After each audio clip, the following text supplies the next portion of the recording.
ඒ භාග්‍යවත් වූ අරිහත් වූ සම්්‍යක් සම්බුද්ධ වූ තුන් ලෝකාග්‍ර වූ තථාගතයන් වහන්සේට මාගේ පළමු දෙවන නමස්කාරය වේවා.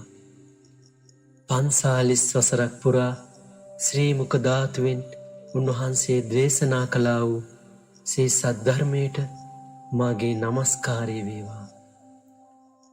ඒ ධර්ම විනයට අනුව තම චිත්ත සංතාන පවත්වන්නා වූ තුන් කාලාත්‍රයේ වසන්නා වූ ආර්ය මහා සංඝරත්නයට මාගේ නමස්කාරය වේවා.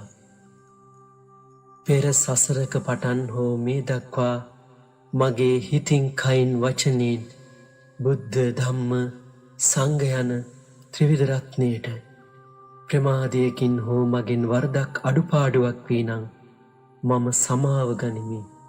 මට සමාව ලැබේවා. ලෝකේ ජීවත් වන්නා වූ මිනිසුන් තමන්ට යම් කිසි පිහිටක් සොයා ගැනීමට ගොවිකම්, අත්කම්, වෙළදාම් ආදිය මෙලව සැපය සඳහා පිහිට කරගන්නවා. ඒ පිහිටවල හොඳ නරක හැටියට ඔවුන්ට නොයෙක් මට්ටමේ සැප දුක් ලැබෙනවා. මෙලොව මිනිසුන් ප්‍රධාන බලාපොරොත්තු දෙකක් සහිතව ජීවත් වෙනවා. පළමුවෙන් වන්නේ දුක් කරදර වලින් මිදී මෙලොව සුවසේ ජීවත් වීමයි. දෙවැන්න වන්නේ මරණින් මතු අපාගත නොවී සුගතිෙහි ඉපිද බොහෝ කාලයක් සුවසේ ජීවත් වීමයි. ඒ නිසා මිනිසුන් මෙලොවටත් වඩා පරලොව හිතසුව පිණිස ආගම් පිහිට කරගන්නවා. මෙලොව ජීවත්වන කාලයටත් වඩා පරලොව ජීවත්වන කාලය කල්ප ගණනින් පවා කියා නිම කළ නොහැකි නිසා නුවණැත්තෝ මෙලොව ගැන කල්පනා කරනවාට වඩා පරලොව ගැන කල්පනා කරනවා. යම් කිසි දෙයක් කිරීමෙන් මෙලොව කොපමණ ලාභයක් ලැබෙන සැපයක් ලැබුවද එයින් මතු නිරයගාමී දුක් ලැබේ නම් එවැනි ක්‍රියාවන්ගෙන් නුවණැත්තෝ වැළකෙනවා. ඔවුන් තම ජීවිත ආරක්ෂාව සඳහාවත් පාපයක් නම් කරන්නේ. ජීවිතංච අධම්මේන ධම්මේන මරණංචයං මරණං ධම්මිකං සෙය්‍යෝ යංචේ ජීවේ අධම්මිකං. අධර්මයෙන් ජීවත් වීමත් ධර්මයෙන් මරණයත් යන දෙකින් ධර්මයෙන් වන මරණයම උතුම් බව භාග්‍යවතුන් වහන්සේ දේශනා කළසේක. එම නිසා නුවණැත්තෝ මහත් වූ පරලොව ලාභය උදෙසා සත්‍ය ආගමක් සොයා ගන්නට ඕන. බොහෝ වෙනස් ආගම් තිබෙන නිසා සත්‍ය ආගමක් තෝරා ගැනීම පරිස්සමින් කළ යුත්තක්. සෑම ආගමකටම ප්‍රධාන වූ මනුෂ්‍යයෝ හෝ දෙවියෝ හෝ ප්‍රධාන ශාස්ත්‍රවරයෙක් ඉන්නවා. එතුමන්ගේ දෙසූ ධර්මයක්ද තියෙනවා. ශ්‍රාවක පිරිසක්ද ඉන්නවා. යම් ආගමක ප්‍රධාන ශාස්ත්‍රවරයා යහපත් නම්, දෙසූ ධර්මය යහපත් නම්, ශ්‍රාවක සමූහය යහපත් නම් ඒ පරලොවට පිහිට කරගත හැකි යහපත් ආගමක්. ලෝකයේ ඇති ආගම් අතරින් බුද්ධ ආගම යහපත් ශාස්ත්‍රවරයෙක් ඇති, පැහැදිලි යහපත් ධර්මයක් ඇති, යහපත් ශ්‍රාවක පිරිසක් ඇති ආගමක්. තෙරුවන හා රත්නත්‍රයයි හඳුන්වන්නෙත් එහෙටමයි.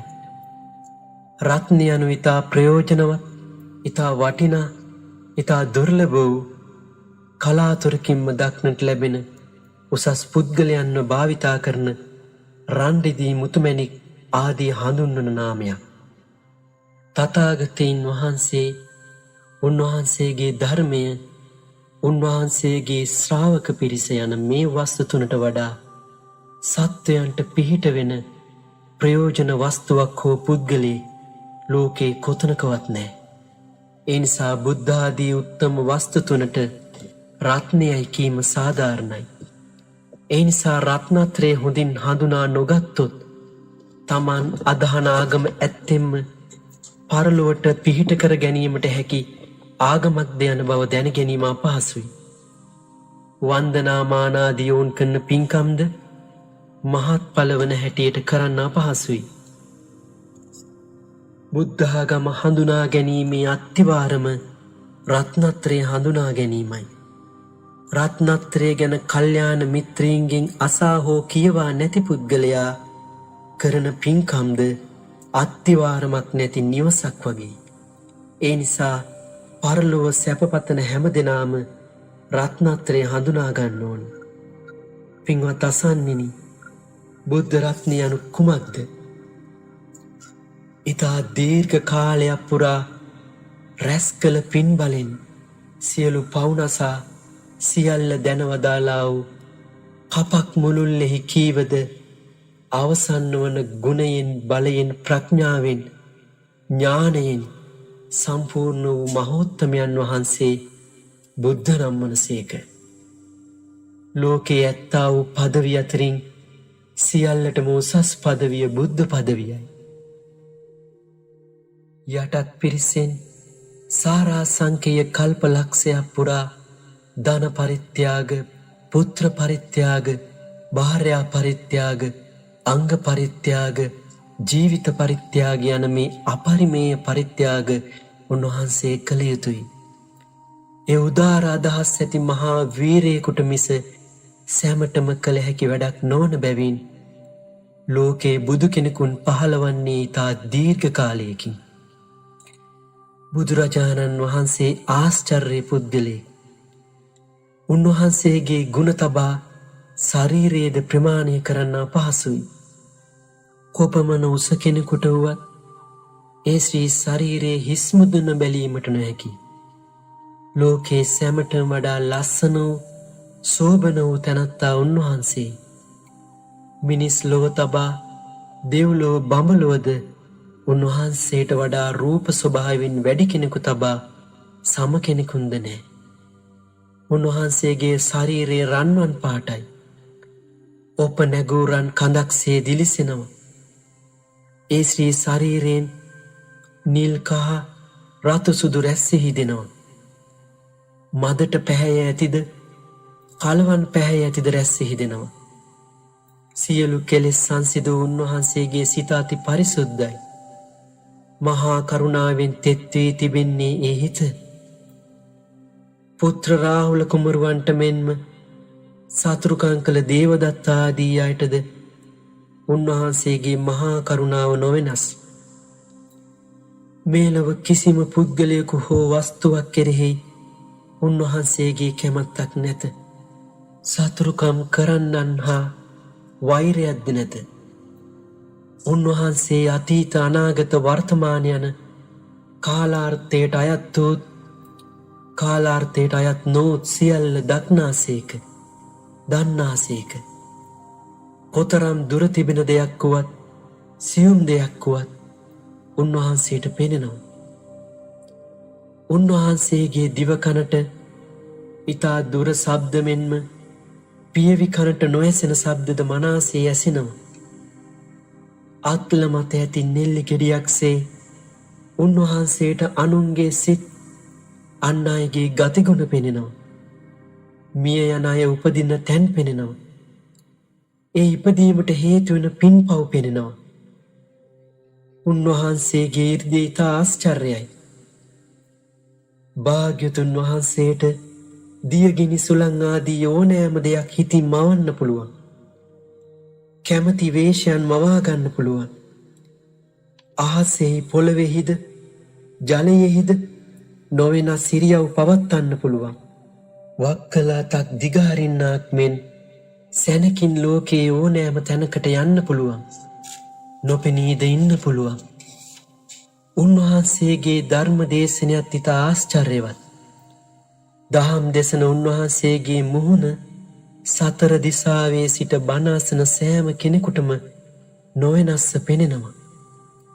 භාග්‍යවතුන් වහන්සේ එකම භාෂාවකින් සිදු කරන දේශනය ඒ අසන්නන්ට තම තමන්ගේ භාෂාවෙන් වැටහෙනවා. තථාගතයන් වහන්සේගේ හඬ ඉතා මිහිරි.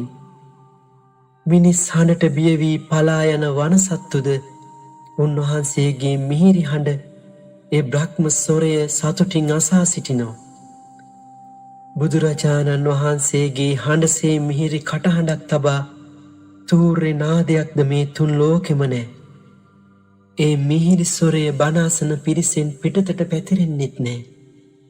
බණාසන්නන් ලෝ පුරා සිටිනවා නම් ඒ සැමටම භාග්‍යවතුන් වහන්සේගේ හඬ ඇසෙනවා. උන්වහන්සේ යම් දෙයක් ප්‍රකාශ කළේ නම් ඒ සේමයි. වෙනස් වෙන්නේ නෑ. උන්වහන්සේට වැරදීම් නෑ. භාග්‍යවතුන් වහන්සේ මිනිසුන්ගේ උසස් පහත් දුප්පත් පොහොසත් වැනි සීමා බැහැර කරනවා. තථාගතයන් වහන්සේ කෝසලාදී මහා රජවරුන්ගේ මෙන්ම කරුණක් ඇත්නම් කුඩා අතුපැලටද වඩිනවා. උන්වහන්සේ වැඳුම් පිදුම් කළ යුත්තන් අතරින් අග්‍රයි. මෙසේ සාගරයක් තරම් වූ ගුණ ඇති නමුත් අඹ පියල්ලක්සේ මෙසේ විස්තර වූ ගුණ ඇති ඒ උතුමාණන් වහන්සේ බුද්ධ රත්නයයි. පින්වත් අසන්නෙනි, ධර්ම රත්නය anu කුමක්ද? සතර මාර්ගය, සතර ඵලය, නිර්වාණය යන නව ලෝකෝත්තර ධර්ම හා 45 වසක් පුරා භාග්‍යවතුන් වහන්සේ දේශනා කළා වූ ධර්ම සමූහේවත් පිටකත්‍රයේද සමගින් මේ දසවැදෑරුම් ධර්මය ධර්ම රත්නයයි.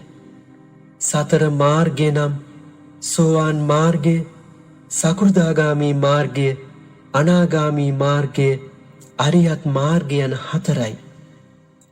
සතර ඵලය යනු සෝවාන් ඵලය, සකෘදාගාමී ඵලය, අනාගාමී ඵලය, අරියත් ඵලය යන සතරයි. මේ ලෝකෝත්තර මාර්ගඵල ධර්මයන් යම්කිසි තැනක ඇති වස්තු කොටසක් නොවේ. ඒ වනාහි තම තමා විසින් වීරිය කොට තම තමා තුළ උපදවා ගත යුතු ධර්මයන්. නිර්වාණය යනුවේ ලෝකෝත්තර මාර්ගයන් ලැබීමෙන් ලැබෙන උසස්ම සුවයයි.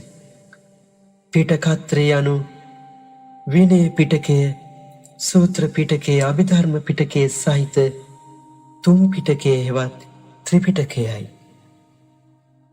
විනය පිටකය කියන්නේ උන්වහන්සේ තමන් වහන්සේගේ ශ්‍රාවකයන්ට පැනූ නීති සමූහය සහිත දේශනා සමූහයයි.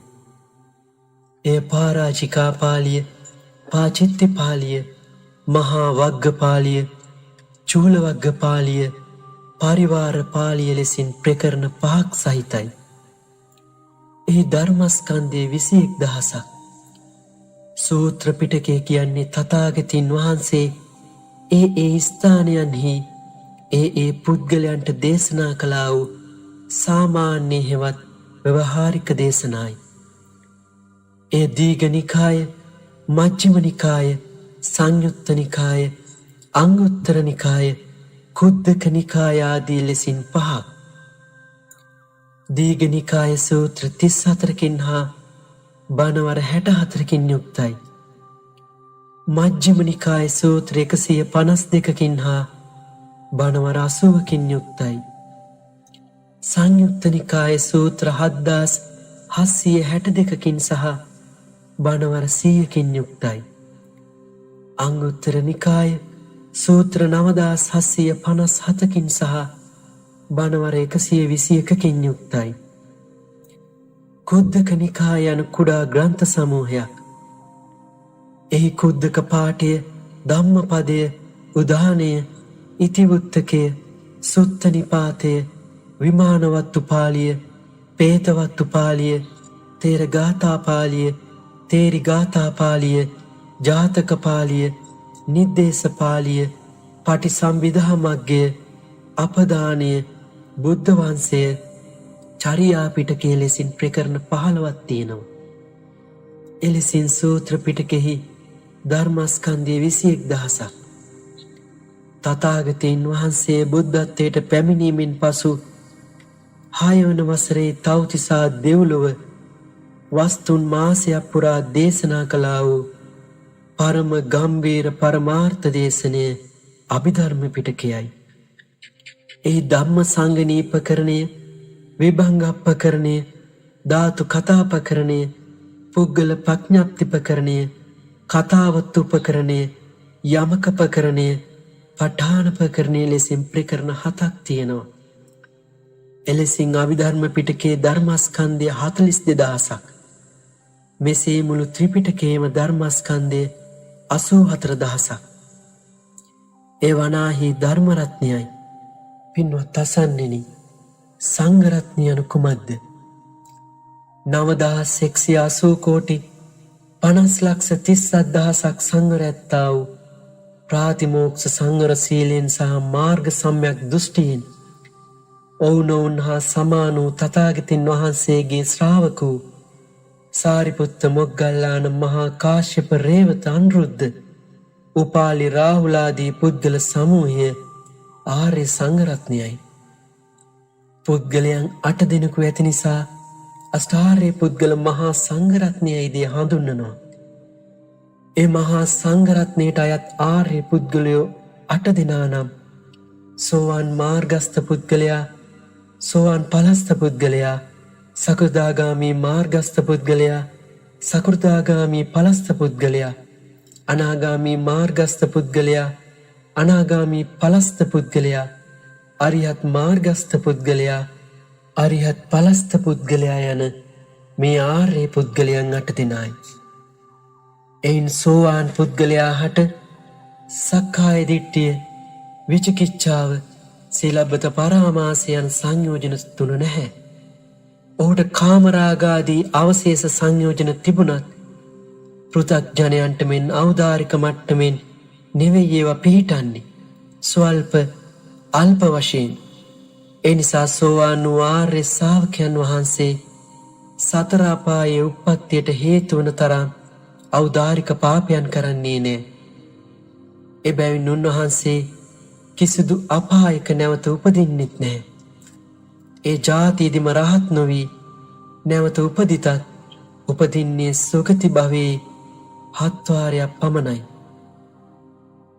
සෝවාන් ඵලයේ පිහිටන භික්ෂුන් වහන්සේ ඒ තත්ත්වයේ සිට නැවත ත්‍රිලක්ෂණ භාවනාවේ යෙදී සකෘදාගාමී මාර්ග ඥානයට පැමිණ කාමරාග සංයෝජන සහ ව්‍යාපාද සංයෝජනය තවත් තුනී කර සකෘදාගාමී ඵලයට පැමිණෙනවා.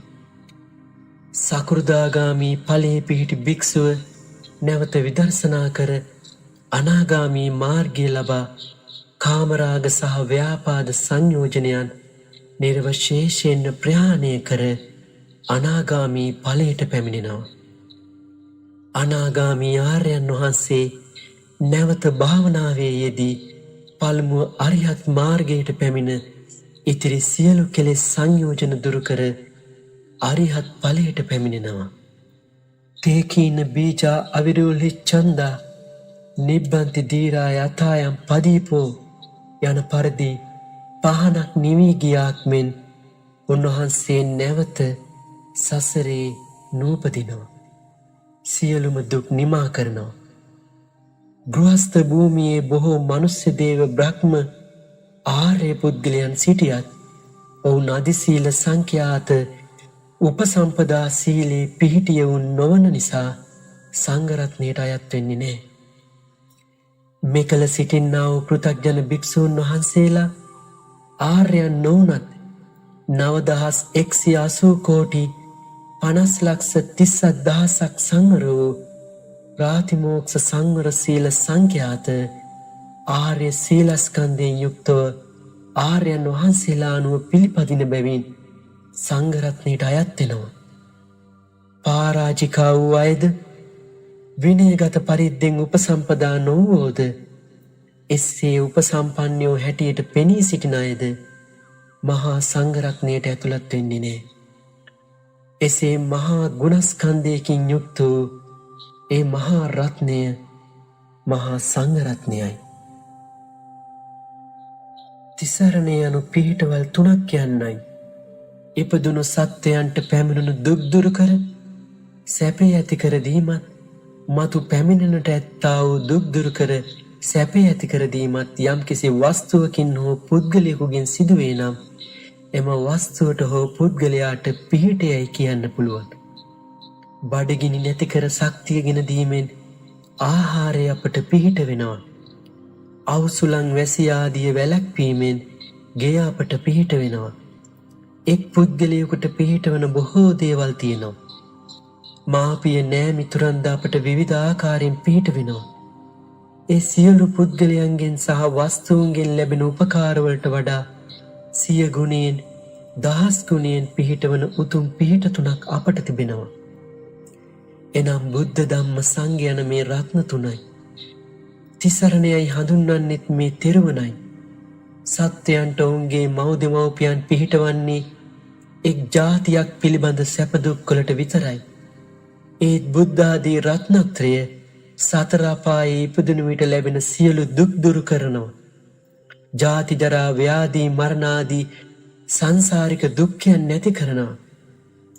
මනුෂ්‍ය දිව්‍ය බ්‍රහ්ම සියලු සුගති සැප සම්පත් ලබා දෙනවා. අවසන සියලු දුක් නිමා කරන ලෝකෝත්තර නිර්වාණ සම්පත්තිය ලබා දෙනවා. එබැවින් මේ බුද්ධ ආදී රත්නත්‍රයම සත්‍යයන්ගේ උතුම්ම පිහිට තුනයි. පින්වත් අසන්නෙනි, රත්නත්‍රයේ සත්‍යයන්ට සියලු දුක් දුරු කර ගැනීමට පිහිටවන්නේ මේ ආකාරයටයි. අපගේ දෙමව්පියන් නෑහිත මිතුරන් අපහට විපත්තියක් ආ විට ඉන් අපව බේර ගැනීමට ක්‍රියා කරනවා. ඒ වගේම අපට නොලැබුණු සැප සම්පත් ලබා දෙන්නත් ක්‍රියා කරනවා. නමුත් එලෙසින් අප සුවපත් කරනු පිණිස හෝ අනුපකාරයක් කිරීමට තථාගතයන් වහන්සේ වඩින්නේ නැහැ. ධර්ම සහ සංඝ යන රත්න දෙකත් එසේමයි. ඒ නිසා ඒ රත්නත්‍රය අපට පිහිටවන්නේ කෙසේද යන්න අපට ගැටලුවක්. පහත උපමාවෙන්නේ ගැටලුව විසඳ ගන්න. යම් පුද්ගලයෙකුට බොහෝ අය එක් එක් විදියට පිහිට වෙනවා. නමුත් තථාගතයන් වහන්සේ වෙදකු රෝගියෙකුට පිහිටවන ලෙසනුත් කුඹුරක් ගොවියෙකුට පිහිටවන ලෙසනුත් පිහිට වෙනවා. රෝගයක් ඇති තැනැත්තෙකුට ඒ සුව කරගන්නට වෙද මහතෙකුගේ පිහිටක් අවශ්‍යයි. වෙද මහතා රෝගියාට මේ ආහාර නොගන්න, මේ ආහාර ගන්නයයි අනුශාසනා කළත් රෝගියාට සාත්තු කරන්නේ බෙහෙත් ආහාර සපයා දෙන්නෙත් නැහැ. රෝගියා Taman විසින් හෝ නෑහිත මිතුරන් ලවා බෙහෙත් සොයාගෙන සුව වී මාගේ රෝගී අසවල් වෙද මහතා සුව කළේ යයි කියනවා. සියල්ලෝ මේ අවිවාදයෙන් පිළිගන්නවා. එසේ කියන්නේද පිළිගන්නේද ප්‍රධාන කාර්යය කළේ වෙද මහතා නිසයි. බුදුන් වහන්සේද සත්වයන්ට සියලු දුක්වලින් මිදීමේ හා සකල ලෝකෝත්තර සම්පත් ලබා ගැනීමේ ක්‍රමය අනුශාසනය කරනවා. දුකින් මිදෙන්නට කැමති අය ඒ අනුශාසනය පරිදි ක්‍රියා කර ඒ සියලු දුකින් මිදෙනවා. ඒ සුගති සම්පත් ලබා ගනු කැමති අයද උන්වහන්සේගේ බුද්ධ වචනය පිළිගන්නවා. ඒ බුද්ධ අනුශාසනය උන්ට ලැබුණේ නැත්නම් ඉහත කරුණු දෙකම උන්ට කරගන්න නොහැකි. එසේනම් සසරේ සත්‍යයට සැප ලැබීමේ ඒ කරුණු දෙකටම තථාගතයන් වහන්සේගේ අනුශාසනයම ප්‍රධානයි. එලෙසින් සියලු දුකින් මිදීමටත් සියලු සැප සම්පත් ලැබීමටත් තථාගතයන් වහන්සේ පිහිටවන බව අවිවාදයෙන් ජාතියාගම් ભેදයකින් තොරව පිළිගත යුතුයි. එලෙසින්ම කුඹුරක් ගොවියෙකුට පිහිටවන ආකාරයෙන් තථාගතයන් වහන්සේ සියලු සත්වයන්ට සුගති සැප සහ නිර්වාණ සැප ලබා දෙනවා. කුඹුරක් ගොවියාට නිහඬව වී ලබා ගැනීමට උපකාර වුවත් ගොවියාගේ වීරිය මහන්සිය අනුව ඔහු ඵල ලබා ගන්නවා. කුඹුර කිසිදු ව්‍යායාමයක් ඒ සඳහා කරන්නේ නැහැ. ඒ කුඹුර නැතිව ගොවියා කොතරම් උත්සාහ කළත් වී නොලබන බැවින් කුඹුර ගොවියාට ප්‍රධාන කාර්යය කරන බව සෑම දෙනාම අවිවාදයෙන්ම පිළිගන්නවා. ඒ නිසාම මිනිසා කුඹුර වටිනා දෙයක්සේ පිළිගන්නවා. සකල ක්ලේශයන්ගේ සුපරිසුද්ධ වූ අරිහත් සර්වඥාදී අපරිමිත ගුණ සාගරෙන් සාරවත් වූ సంతාන ඇති තථාගතයන් වහන්සේගේ පින් නැමැති උත්තම වස්තුව ලබා දීමෙන් සත්‍යයන්ට පිහිටවන්නා වූ කුඹුරක්. උන්වහන්සේ ගැන සිත පහදවා ගැනීම මාත්‍රයකින් පවා ඒ නොයෙක් වර දෙව් මිනිස් සුගති සැප ලැබෙන කුසලයක්. එසේනම් පූජා සත්කාර කිරීමෙන් කොතරම් අපට කුසලයක් ලැබෙනවාද? ඒ අපරිමේය කුසලය තමාගේම උත්සාහයෙන් වීරියෙන් ලබන්නක් වුවද තථාගතයන් වහන්සේ ඒ සඳහා කිසිදු ව්‍යායාමයක් කරන්නේ නැහැ.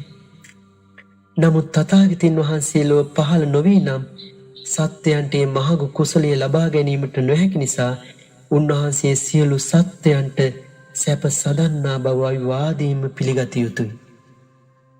අප ශ්‍රී සිද්ධාර්ථ ගෞතම ශාක්‍ය මුනිඳුරන් වහන්සේ 20 අසංකේය කල්පලක්ෂයක් පෙරම්පුරා ආ සසර ගමනේ සාරා සංකේය කල්පලක්ෂයකට පෙරම ලබන්නට හැකිව තිබූ නිවන සියලු සත්වයන්ට ඇති මහා කරුණාවෙන් සසරට නැවත පැමිණ ඉපදී අති දීර්ඝ කාලයක් මහා වීරයක් කළා.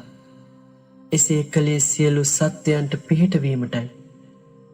අප මව්පියන් පවා අපට කොතරම් ආදරේ වුවත් අපට දුකක් පැමිණෙන විට අපව ගලවා ගැනීම සඳහා ඒ ශරීරවලින් ලේ කලඳක්වත් මස් කලඳක්වත් ඒ ක්‍රියාත්මක හදවතවත් ගලවා වියදම් කරන්නේ නැහැ.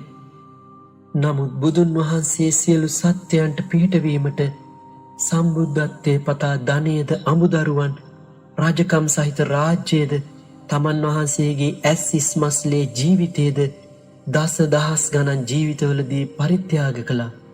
ඒ නිසා උන්වහන්සේ තරම් අපට පිහිටක් වන කෙනෙක් තවත් මෙලොව නැති බව ඉතා නුවණින් පිළිගන්න අවශ්‍යයි. ධර්ම රත්නයේ සත්‍යයන්ට පිහිටවන්නේ කෙසේදයි මෙසේ නුවණින් විමසන්න. සෝවාන් මාර්ගයෙන් සතර අපායේ සියලු දුක් අවසන් කර ජාති 7ක් මැත්තේ ඔහුට ලැබෙන්නට තිබෙන සංසාර දුක්ඛ ස්කන්ධයෙන් එතර කොට නිවනට පමුණවනවා. සෝවාන් මාර්ගයට පැමිණි ආර්ය ශ්‍රාවකයාට එහි ආනුභාවයෙන් ඒ උතුමන් ගෙවා දැමූ දුක් ප්‍රමාණය මහ පොළවේ පස්තරම් ගෙවා දැමීමට ඇති දුක් ප්‍රමාණය වන්නේ එහි නියපිටටගත් පස් ප්‍රමාණයක්.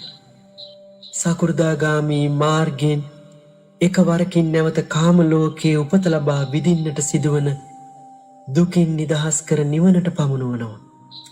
අනාගාමී මාර්ගයෙන් මතු කාම ලෝකයේ නැවත උපත ලබා විඳින්නට සිදුවන්නා වූ දුකින් නිතර කර නිවනට පමුණුවනවා. අරියත් මාර්ගයෙන් මේ භවයෙන් නැවත ඉපදී ලැබීමට සිදුවන්නා වූ සියලුම දුකින් නිතර කර නිවනට පමුණුවනවා. නිර්වාණ ධර්මය සකල සසර අපායේ දුක් නිවීම වශයෙන් ඒ මාර්ගඵල ලැබූ උත්තමයන්ට පිහිට වෙනවා. දුක් දුරු කර ගැනීමට ඇත්තා වූ උසස්ම පිහිට නිවනයි. ඒ අනුව පර්යාප්ති සංඛ්‍යාත පිටකත්‍ර ධර්මය සියලු දුක් නැති කරලීමේ සියලු සම්පත් ලබා ගැනීමේ මාර්ගය වශයෙන් සියලු සත්‍යයන්ට පිහිට වෙනවා. සරණක් වෙනවා. සංඝ රත්නයේද බුද්ධ රත්නය මෙන්ම ලෝකයාට ධර්ම අනුශාසනයන් කිරීමෙන් දාන ආදී පුණ්‍ය කර්මයන් කර ගැනීමටද පින් කෙතක් ලෙසින්ද සියලු සත්‍යයන්ට පිහිට වෙනවා. මෙසේ ත්‍රිවිධ රත්නය සත්‍යයන්ට මහත් වූ පිහිටක් වුවත් සියල්ලෝ මේ රත්නත්‍රයේ පිහිටක් හැටියට පිළිගන්නේ නැහැ. මිත්‍යා දෘෂ්ටියෙන් සසරේ බොහෝ කාලයක් වැසුණු සත්වයෝ රත්නත්‍රය සුළු කොට තකමින් පරිකල්පිත සත්‍ය වශයෙන්ම නැති ඉන්නා තැනක්වත් නොදන්නා වූ අදුස්සමාන දෙවියන්ගේ පිහිට පතනවා. රත්නත්‍රය මනා ලෙස හඳුනාගත්තෝ ඒ උතුම් පිහිටක් ලෙස සලකා සේවනය කරනවා. එසේ බුද්ධාදී රත්නත්‍රය උතුම්ම පිහිට ලෙස සැලකීම සරණ ගමනයයි. නැතහොත් තිසරණේ පිහිටීමයි. තවද සියල්ලටම වඩා උතුම්ම පිහිට රත්නත්‍රයයි. ඒ පිළිගැනීමෙන් ඒ පුද්ගලයාට උපාසක යන නමද බෞද්ධයා යන නමද ලැබෙනවා. යමෙක් මේ තිසරණ සහිත තෙරුවන් ගුණ නිතර නිතර සජ්ජායනා කරයි නම් මෙනෙහි කරයි නම් වඩයි නම් ඒ පුද්ගලයාගේ සිත තුළ ප්‍රීතිය ඇති වෙනවා. ඒ ප්‍රීතිය නිසා කය සැහැල්ලු වෙනවා. සැහැල්ලු විට සැපයක් ඇති වෙනවා. සැපවත් වූ කෙනාගේ සිත සමාධියට පත් වෙනවා. සමාධිය මත පිහිටා විදර්ශනා කිරීමෙන් සත්‍ය අවබෝධයෙන් ඉපදීම, ජරාවට පත්වීම, ලෙඩවීම, මරණයට පත්වීම ආදී කොටගත් සියලු දුකින් මිදෙන්න පුළුවන්. මෙසේ අප තථාගතයන් වහන්සේගේ සේ සද්ධර්මයේ දේශනා කිරීමෙන් අප රැස් කරගත්තා වූ ඒ සියලුම පුණ්‍ය සම්භාරයෙන් අප හැදු වැඩූ දෙමව්පියන්ටත් සියලුම ශාසනාරක්ෂක සම්මා දෘෂ්ටික දෙවියන්ටත් සියලුම මළගිය ඥාතීන්ටත් අප හැමටත් බුදු පසේ බුදු මහා රහතුන් වහන්සේලා නිවී සැනසී පැමිණ වඩවදාළ අජරාමර නිවනින්ම සැනසීමට හේතු වේවා. පාරමී ධර්මයක්ම වේවා. සාදු සාදු සාදු.